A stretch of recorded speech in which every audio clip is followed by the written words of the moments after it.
सब करोगे काम, यात्राएं कर रहे हो लंबी लंबी, कहाँ जा करके वो देख रहे हो कि हम यहाँ आए हैं, ये हमारा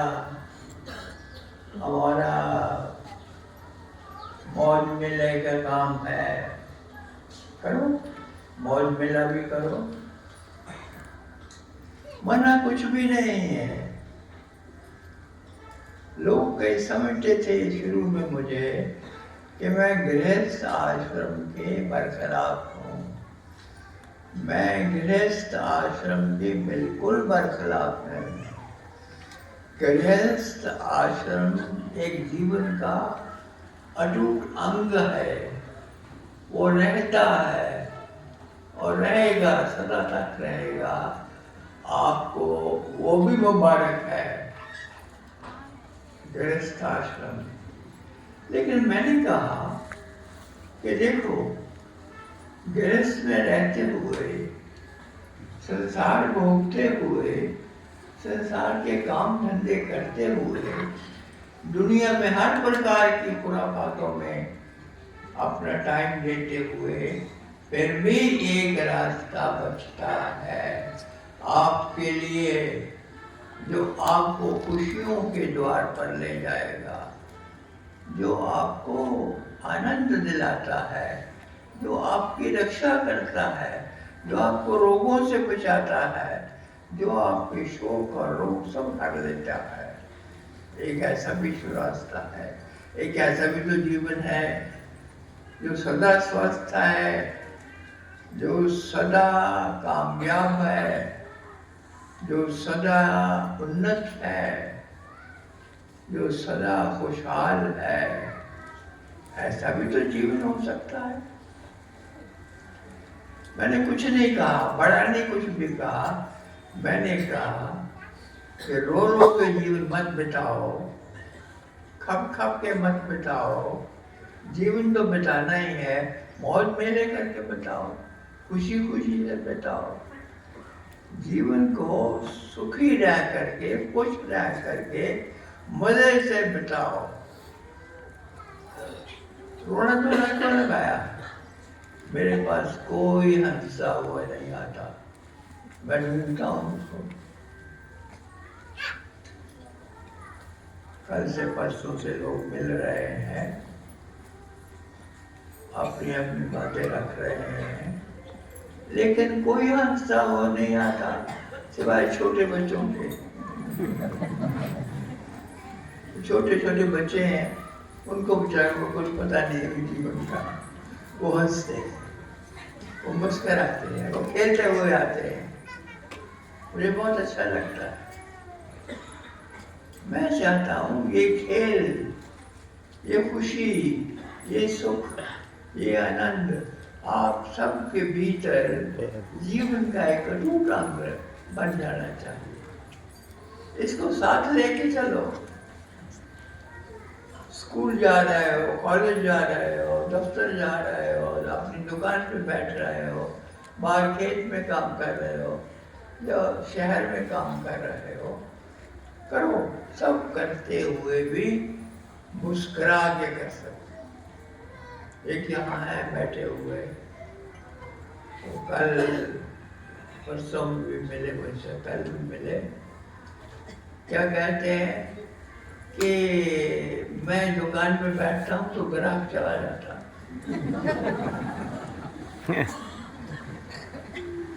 अब दुकान पे तुम बैठते हो, ग्राहक चला जाता है तो किस लिए बैठते हो?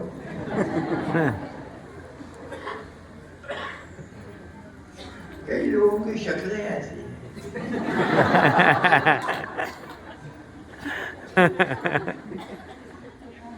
खिलखिला के हंसो।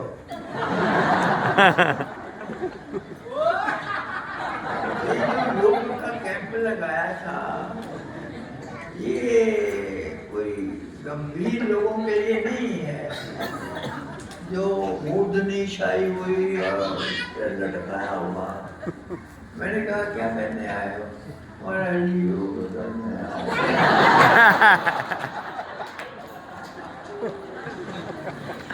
योग करने आए हो तो क्या मुसीबत है?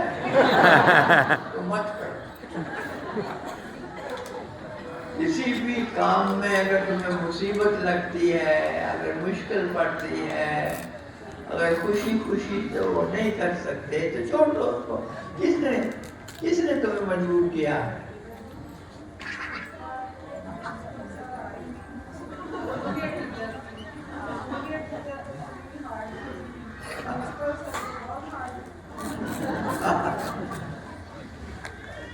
देखो, हार्ड जीवन को भोगते हुए तुम फूलों की तरह खिल सकते, खिले रहो, खिले रहो।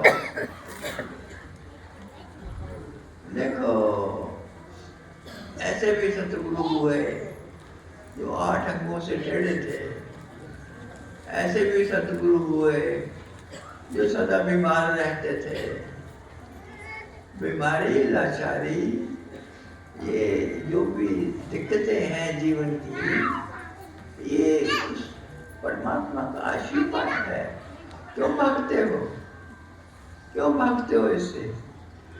जिसने इसका अंगीकार किया उसके लिए मुसीबत समाप्त हो गई। जिसने इसको अंग में लगाया, जिसने इसको बगलगीर किया, जिसने इसका आलिंगन किया, वो कामयाब हो गया। उसकी सारी मुसीबतें चली गई, उसके सारे काम चले गए। देखो, उसको लंबा नहीं करो। यहाँ एक परिवार बैठा है, उनके यहाँ मौत हो गई तो वो नजर आ रहा था, उन्होंने जाना था। वो बेचारे, मैं फिर भी शाबाश देता हूँ उनको कि वो कैंप अटेंड करने आए।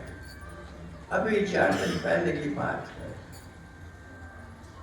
और घर का बहुत प्यारा इंसान जो सबको बांध के रखा हुआ था, जब चला रहा था सारी सल्तनत को, वो चल बसा।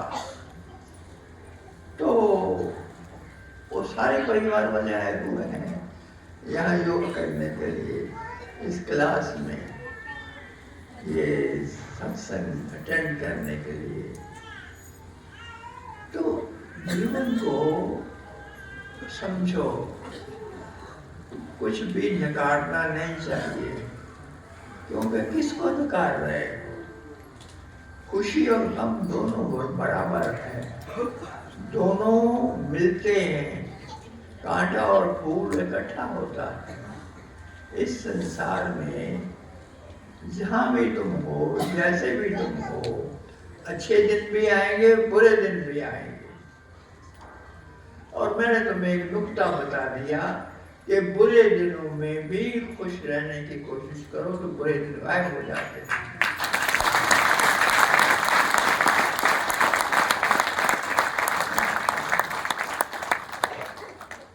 मैं नहीं चाहता कि तुम्हारे कोई बुरा दिन आए, मैं नहीं चाहता।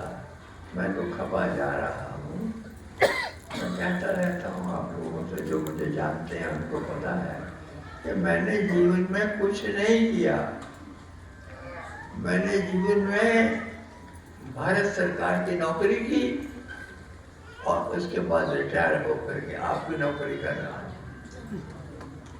मैं कुछ नहीं कर रहा, आपकी नौकरी कर रहा हूँ। क्या रात को नींद नहीं आती, उपला आदमी बीमार है, उपला को मुश्किल पड़ रही है, वो रो रहा है। तो ये जो चीजें हैं, ये दुखी करती हैं, ये तंग करती हैं, ये ना आराम करने देती हैं, ना बैठने देती हैं, ना खुश रहने देती हैं। और मैं इनको साफ करने की कोशिश करता हूँ। मैं कौन हूँ? मैं तो अदला सा इंसान हूँ। मैं कुछ नहीं कर सकता, करता तो वो है, करने वाला हमेशा वो है। वो सबका मालिक, मालिकों का मालिक, जिसके अधीन सारा ब्रह्मांड है। एक नहीं, कई अनेक ब्रह्मांड जिसके अधीन काम कर रहे हैं।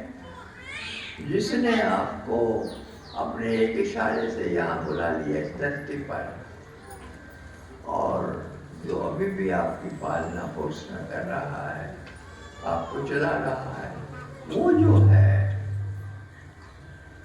जो है उसकी तरफ से जो भी आता है, जो भी होता है, वो शिरोधारी होगा।